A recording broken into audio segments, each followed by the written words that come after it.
Ginagawa mo!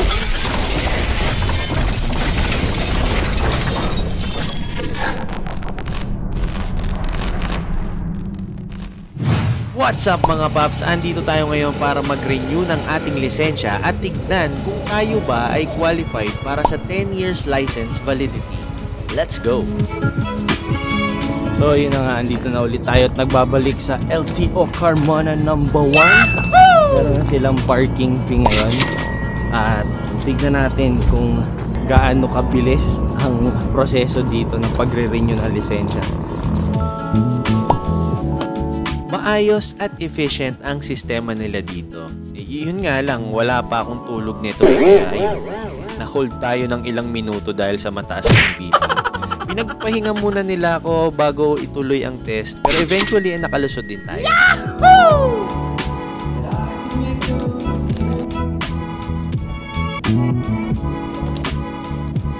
Kapila po nito sa akin. Pagkatapos po, bigay po natin. Thank you.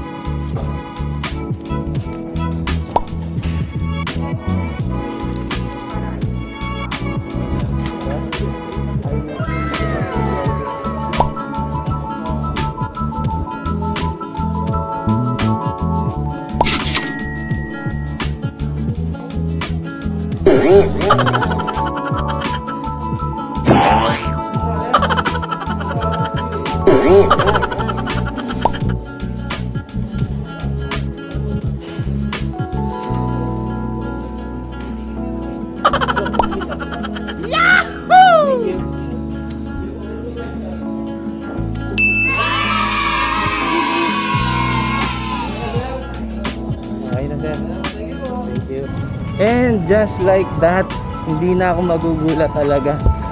Carmona LTO number 1. Ibang klase talaga dito. Grabe. Time check, 9:30. Tapos na ako, beshi. Ano na? Grabe, ang bilis dito. So, quick recap lang nung nangyaring renewal ngayon. Bago kayo pumunta ng LTO, make sure na nakapag-take kayo ng online exam. Libre yun sa LTMS portal. So, check nyo na lang yung exam na yun. Pwede siyang open notes. Pwede siyang gumamit ng Google. Make sure na hindi siya mag-idle ng matagal.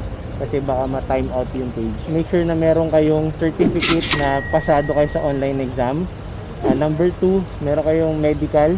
Dito sa LTO Carmona, sa second floor, merong medical clinic na pwede kayong ma-issuehan ng medical certificate. Mabilis yung proseso nila. And then, dapat syempre, dala nyo yung lisensya nyo. Pagkatapos nyo makakuha ng medical, pupunta kayo sa loob ng LTO. Tapos, papapirmahin kayo ng form. Meron doon form for renewal.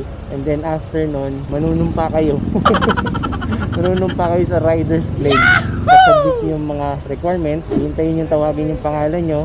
And then after nun, magbabayad na kayo sa cashier. And then tatawagin ulit kayo para sa picture taking na, tsaka sa fingerprint. And then right after that, hindi na kayo mag-aantay pa. Hindi na kayo papatayuin pa. Antimano, i-print na agad yung card nyo. So sobrang bilis. Nag-start tayo 7:30. Nakalabas tayo ngayon ng 9:30. Tumagal pa yun kasi na-hold ako sa BP. Pero hindi yun tumagal. Feeling ko, delay ako ng mga 30 to 40 minutes ako na-delay or less than 2 hours ko agad yung card. So napakabilis nyo. LTO Carmona number 1. Hindi ako makakaya dito. Punta na kayo. Dito na kayo mag-renew na lisensya. Hanggang dito na lang mga paps. Uwi na ako. Baka buta ng ulan eh. Bye bye. Log in na sa LTMS portal para i-check kung kayo ba ay may pending violation or pasok sa 10 years license validity. Direct link is on the description box. Yeah!